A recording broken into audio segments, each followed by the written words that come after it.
Welcome to Pradeep 41. நான் உங்கள் பிரதீப். இன்னைக்கு நம்ம என்ன வீடியோ பார்க்க போகிறோம்னா, விஜய் ஆண்டனி நடித்த ஹிட்லர் படத்தோட மூவி ரிவ்யூ தான் பார்க்க போகிறோம். ஸோ அந்த படம் நல்லா இருக்கா நல்லா இல்லையா அதை பற்றி பார்க்கலாம். ஸோ வாங்க வீடியோக்குள்ளே போகலாம். வீடியோக்குள்ளே போகிறதுக்கு முன்னாடி பிரதீப் 41 சேனலை சப்ஸ்கிரைப் பண்ணிடுங்க.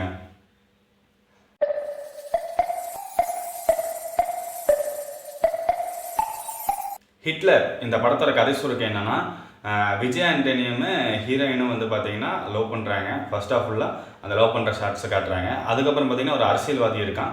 அந்த அரசியல்வாதி வந்து பார்த்தீங்கன்னா ஒரு பணப்பிரச்சனை, அதாவது வந்து ஒரு பணப்பிரச்சனை இதெல்லாம் மாட்டிடுறான், ஊழலெல்லாம் மாட்டிடுறான். அதுக்கப்புறம் வந்து பார்த்தீங்கன்னா அடுத்த எலெக்ஷனில் அவன் ஜெயிச்சே ஆனதுக்காக பணத்தை வாரி அரைக்கிறான். அப்போ வந்து பார்த்தீங்கன்னா கட்சிக்காரங்க 3 பேர் வந்து மர்மமான முறையில் கொல்லப்படுறாங்க. ஸோ அதை வந்து விசாரிக்கிறதுக்காக ஜிவிஎம் உள்ள கதைக்குள்ளே வர்றாரு. அப்போ வந்து பார்த்தீங்கன்னா இந்த வெப்பன் வந்து நம்ம ஏரியாவே சேர்ந்தது கிடையாது அப்படின்னு சொல்லி அது ஸ்டார்ட் ஆகுது. ஸோ விஜய் ஆண்டனியோட காதல் கதையும் இந்த ஊழல் கதையும் ரெண்டும் ஜாயிண்ட் ஆகி ஒரு பாலம் கட்டுற பிரச்சனையில் முடிவடையுது. ஸோ இந்த படத்தோட கதை இவ்வளோதான். இந்த படத்தில் பாசிட்டிவிட்டி என்னன்னு ஃபஸ்ட்டு நம்ம பார்த்துடலாம். இந்த படத்தோட வந்து கதைக்களம் வந்து ஒரு ஏற்கனவே பார்த்த கதைக்களமாக இருந்தாலும் வந்து இது கொஞ்சம் டிஃப்ரெண்ட்டாக நல்லா பண்ணியிருக்காங்க. என்னென்னா இதில் வந்து விஜய் ஆண்டனியோட ஆக்டிங் நல்லா இருக்குது. உண்மையாலுமே முன்ன பண்ண படம்லாம் வந்து பார்த்திங்கன்னா கமர்ஷியல் மூவியாக போனாலுமே இப்போ பண்ண படம் கொஞ்சம் நல்லா பண்ணியிருக்காரு. அதேமாரி ஜிவிஎம் தான் இந்த கதையை நல்லா எடுத்துகிட்டு போகிறாரு. அண்ட் அது மட்டும் இல்லாமல் கிங்ஸ்லியோட காமெடி இதில் வந்து கொஞ்சம் அதாவது வந்து உங்களுக்கு போர் அடிக்கிற நேரத்தில் அந்த காமெடி வந்து அந்த கதையை கொஞ்சம் ஃபில் பண்ணுது. ஸோ இவ்வளோதான்.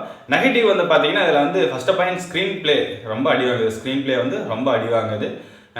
ஃபஸ்ட் ஹாஃபில் வந்து பார்த்தீங்கன்னா ரொம்ப லவ்வாகவே போட்டு இழுது ஜவ்வு மாதிரி விஜய் ஆண்டனி வச்சு ஃபஸ்ட் ஹாஃபில் எழுதிட்டாங்க.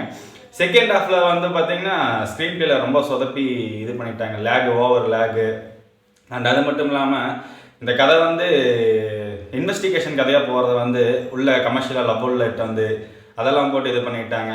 அண்ட் அது மட்டும் இல்லாமல் விஜய் ஆண்டனியில் வந்து ஃபஸ்ட்டு ஏற்கனவே பண்ண படம் கமர்ஷியல் படம் மட்டும் ஓடலை. ஸோ இந்த படமாக ஓடுன்னு பார்த்தா இதுவும் ஆவரேஜாக தான் போகுது. ஸோ இது வந்து கதை காலத்தில் தான் குறை சொல்ல முடியும்.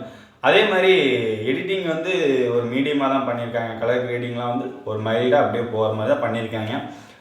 GVM acting is better. இந்த படத்தில் வந்து ஜிவிஎம் ஆக்டர் பெட்டர்.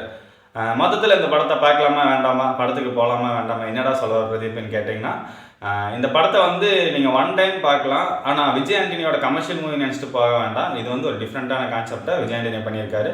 ஸோ இந்த படத்தை வந்து ஒன் டைம் ஃபேமிலி ஆடியன்ஸ் ஆகட்டும் எல்லாருமே ஒன் டைம் பார்க்கலாம். இந்த படத்துக்கு நான் கொடுக்குற ரேட்டிங் என்ன 2.5. ஸோ இந்த மாதிரி மூவி ரிலீஸ் ஆகட்டும், சினிமா அப்டேட்ஸ் ஆகட்டும் உங்களுக்கு வேணால் மறக்காமல் பிரதீப் 41 சேனலை சப்ஸ்கிரைப் பண்ணிடுங்க.